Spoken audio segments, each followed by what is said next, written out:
Rebecca, a no longer young widow, marries an elderly nobleman, only for him to die shortly after the wedding, leaving her saddled with debt and his daughter Agnes, in addition to her own two daughters, Elvira and Alma. Now, their only chance to escape poverty is to marry off one of the three girls. But Agnes, as it turns out, is no virgin. Alma is too young. And Elvira, well, let's just say she's not exactly a great beauty. Rebecca scrapes together her last coins and turns to a surgeon who specializes in female aesthetics, hoping he can transform Elvira into a goddess.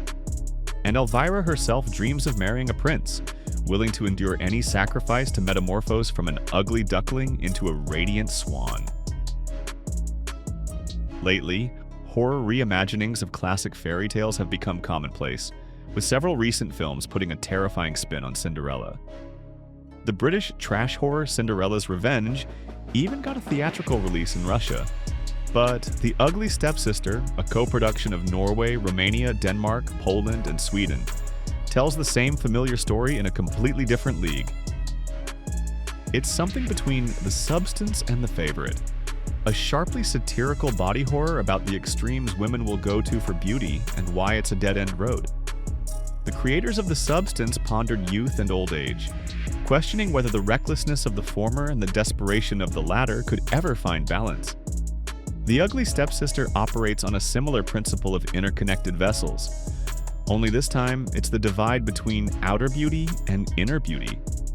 At the start, Elvira is kind and dreamy, but as she gets swept up in the race to win the prince, she grows increasingly ruthless.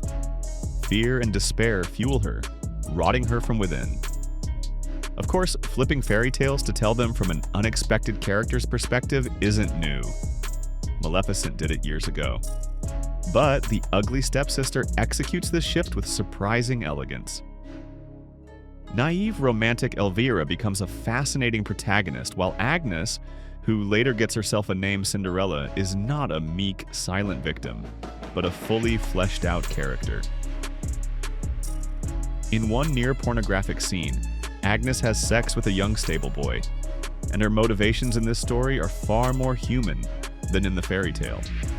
To prove herself, to break free, to take revenge. Interestingly, for all the women in The Ugly Stepsister except Elvira, who genuinely admires his poetry, the prince isn't an object of desire but a means to an end. And frankly, he deserves it, because this world is steeped in chauvinism, sexism, and dehumanization. Women package themselves like commodities, hoping to sell high. Men treat them accordingly. It's a vicious cycle, a wheel of blades that maims and kills indiscriminately.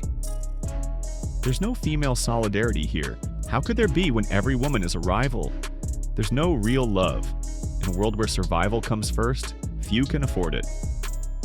The screenwriter and director of The Ugly Stepsister first explored this idea 5 years earlier in a 10-minute short film. While the feature version occasionally feels diluted by filler, it's wrapped in a stunning package.